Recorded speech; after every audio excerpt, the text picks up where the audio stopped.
All right, what's good, boys? Hope you're all having a great day.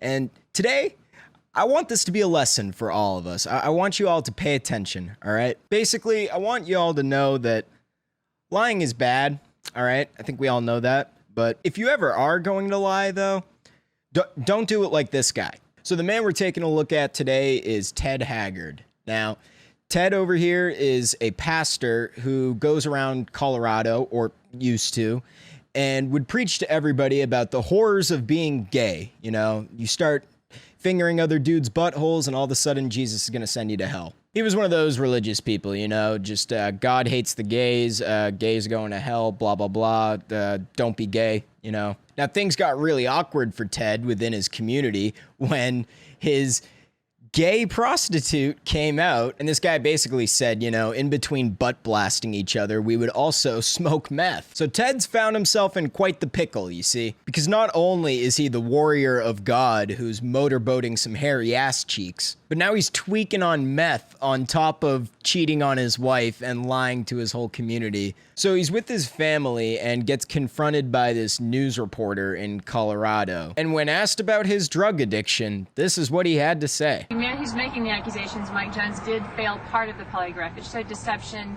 about having any kind of a relationship. He did not fail or did not directly address the aspect of any use of illegal drugs. Yeah, and all that's still a question that's out there. All that's got to be processed through, and I'm sure they're going to do that. And I know that Nicole asked you to deny, but I have to ask you again, have you used meth? No, I have not.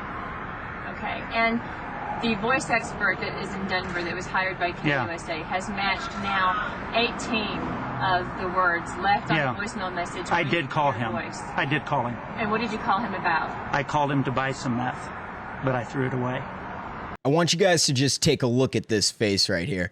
That is the face of a man who thinks he is nailing this right now. Ted is convinced he's got this. He's thinking right now, yeah, bet that reporter lady didn't see this one coming. Bet this reporter didn't know that I was a good boy.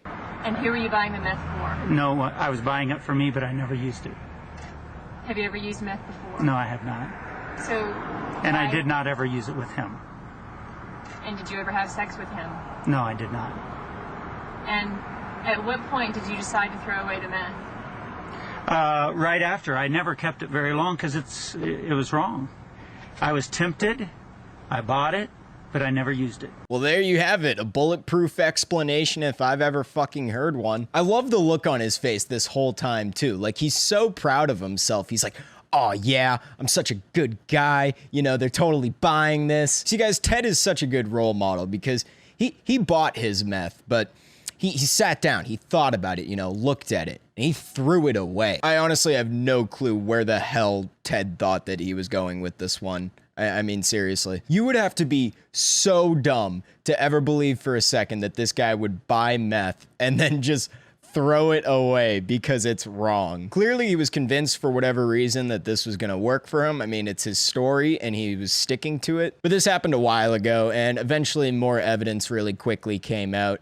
And yeah, it was just a whole mess. I'm pretty sure his family had to like move and change their names or some shit, but he was run out of town real quick after all this. I mean, I guess people were already kind of on the fence with him over the whole gay thing, but you know, to be found out to be a hypocrite on top of that is just like, yeah, he was done. So I guess the lesson from all this is if your parents catch you smoking meth, you can tell them, hey, you know, at least I wasn't banging a gay prostitute.